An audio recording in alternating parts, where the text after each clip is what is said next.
సమాజం గర్వించదగ్గవారు పొనక కనకమ్మ, దువ్వూరు రామిరెడ్డి. స్వతంత్ర సమరయోధురాలు పొనక కనకమ్మ, దువ్వూరు రామిరెడ్డి జయంతి వేడుకలు.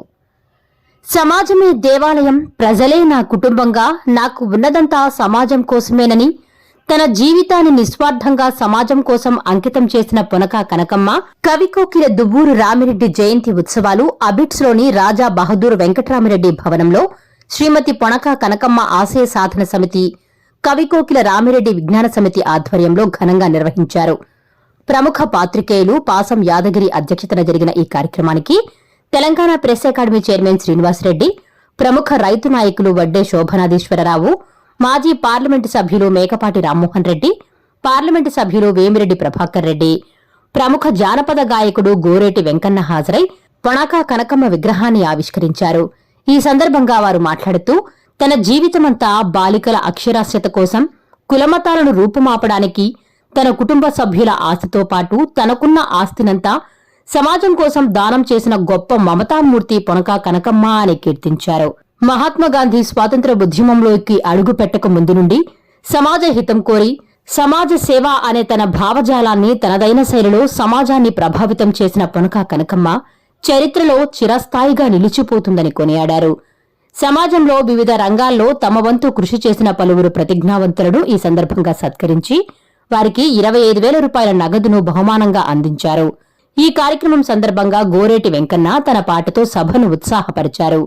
ఈ కార్యక్రమాన్ని వేమిరెడ్డి ప్రభాకర్ రెడ్డి, కొండా లక్ష్మీకాంత్ రెడ్డి, చలంచర్ల భాస్కర్ రెడ్డి, బిఎస్ఎన్ రెడ్డి, పెల్లేటి సుబ్రహ్మణ్యం రెడ్డి తదితరులు నిర్వహించడం జరిగింది.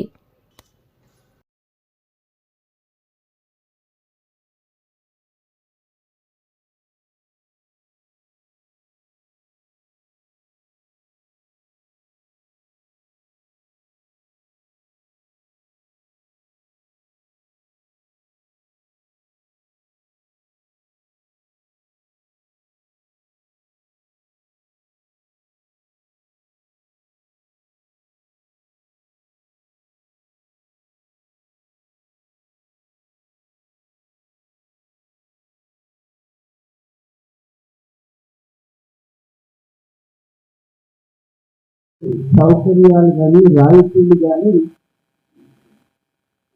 పారిశ్రామికవేత్తలు డబ్బులు పెడుతున్నారు. ఏంటిది? చెప్పారు కదా, 16-18 లక్షల కోట్లు రద్దు చేసిన 2 లక్షల కోట్లు రద్దు చేయమని డబ్బులు పెడుతున్నారు. నేను చరణ్ సింగ్ గారిని, మన చరణ్ సింగ్ గారు ఇంటరిమ్ ప్రైమ్ మినిస్టర్గా ఉన్నప్పుడు క్యాంపెయిన్కి వచ్చారు.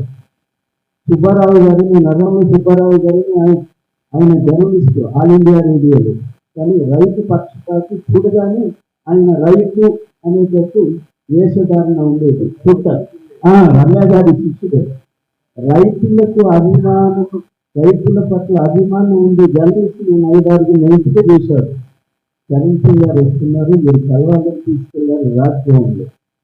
రాజ్భవన్ లోకి వెళ్ళగానే ఆయన ఆశీర్వైన స్థితి చూసి, ఏంటి భారతదేశ ప్రైమ్ మినిస్టర్ బాత్రూమ్ దగ్గర తెల్ల కంగువ వేసేసుకొని తీసుకుని ఒక డబ్బా షేరింగ్ చేసుకోవడానికి, పాత డబ్బాలు షేరింగ్ క్రీమ్ కాదు ఆ రోజుల్లో, ఇట్లా ఇది పెట్టేసుకొని రుద్దుతా ఉన్నాడు. ఆ తర్వాత బ్లేడ్ తీశాడు, భారత్ బ్లేడ్, పాతగా వెనకతో ఉపయోగించేటట్టు పెట్టి నెమ్మదిగా మాట కూడా వినగానంత స్థితిలో అందరినీ కోరింది, ఈ దేశ రైతులను రక్షించుకోవాలా, ఈ దేశ రైతులను రక్షించుకోవాలి. అంత